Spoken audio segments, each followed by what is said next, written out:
want to talk a little bit about these two routers, the Festool 1400 and the 1010. Here I have the 1010, and I'm showing I normally use this lately with template bushing in it and a spiral upcut bit, either a round or square bottom. It's not that important, but this works fantastic for that, as it's a very light yet powerful router, and the dust collection is fantastic on it as well, so it clears out the chips, so you can really cut fairly deep in a single pass. The one thing I don't like about this is that compared to the 1400, the accessories for the bottom have to be screwed on and off, as opposed to clipping them in like they do on the 1400. Now, I do really like that this has a chip collector, so when you're using something like that round over, it'll collect chips off the bottom as well as the top, just by focusing the air. I generally use this for smaller bits in the 1/4 inch size, or flush trimming, or smaller roundovers, maybe a rabbit, but I don't use this for anything heavy or thick material removal.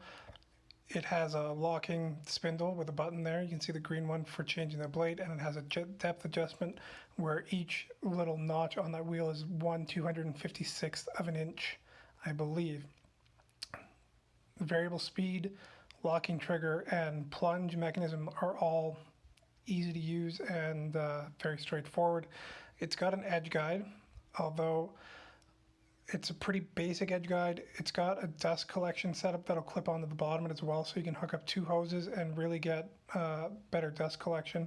And I believe this one has a micro adjust for that fence. I just don't happen to have the pieces for it, and that's one of the annoying things about Festool, is that you're going to get accessorized to death in buying them. But that being said, this router will fit 8mm Euro style bits as well as 1/4 inch, and so you can use all of the Festool router bits and any of the European ones you might want to get, because they have some pretty impressive bits that work very well with replaceable carbides.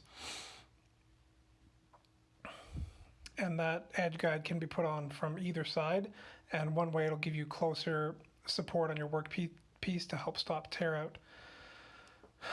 The dust collection is non-removable on this, but as you can see, the collet, like I was talking about, and the chip collector attachment are removable with 2 screws, and you can center them, and it's a mild inconvenience in comparison to the 1400 where it clips on, but I still use this a fair amount with the template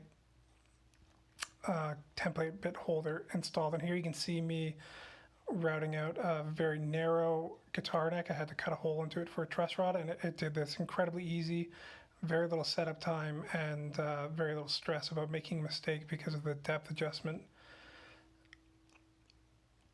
And now on to the 1400.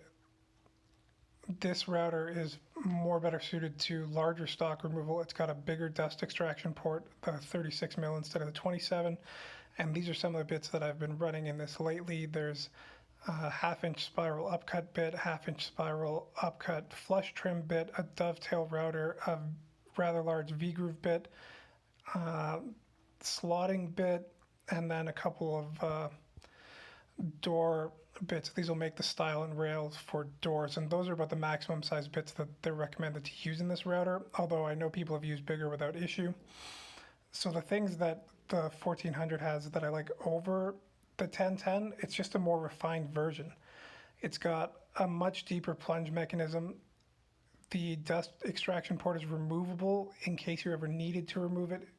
You know, there is going to be a possibility that that's going to get in the way of something you're doing or your line of sight, and so it's convenient that it can be removed.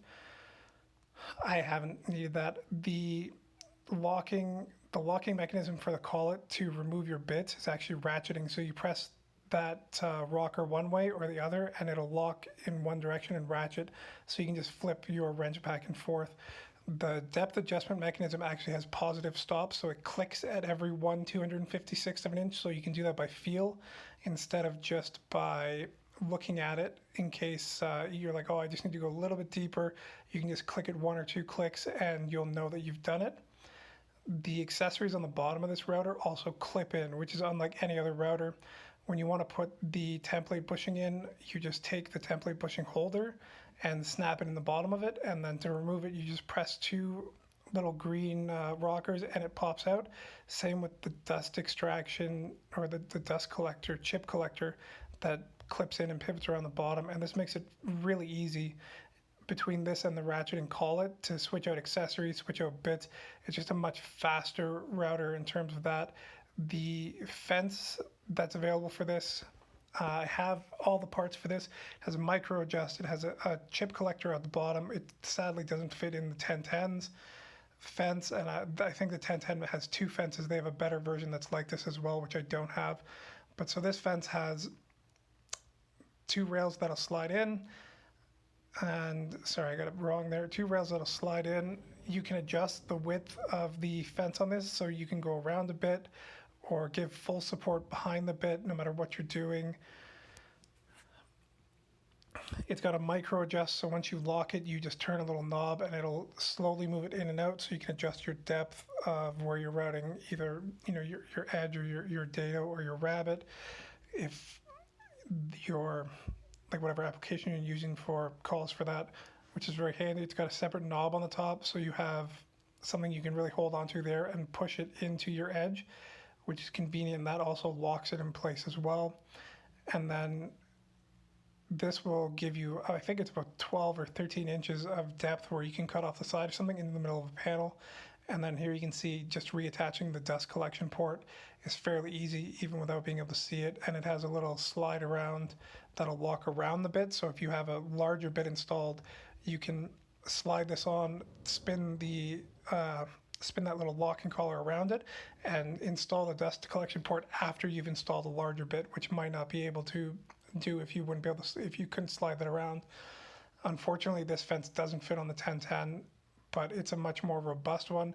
And because those rails protrude all the way through, you can actually mount two of these fences together at the same time. And you have an edge guide that'll put your router bit, like say in the middle of a door if you had the router slot in it, without fear of it tipping over. And you can get fantastic dust collection out of this as well because it's got the larger port. The depth of cut is fairly deep. I think it's just over 2 inches.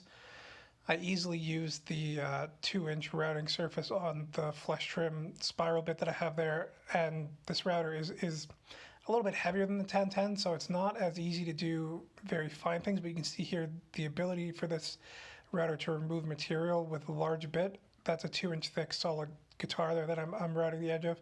It's, for me, the 1400 is the winner, and that's the one that I would have if I could only have one.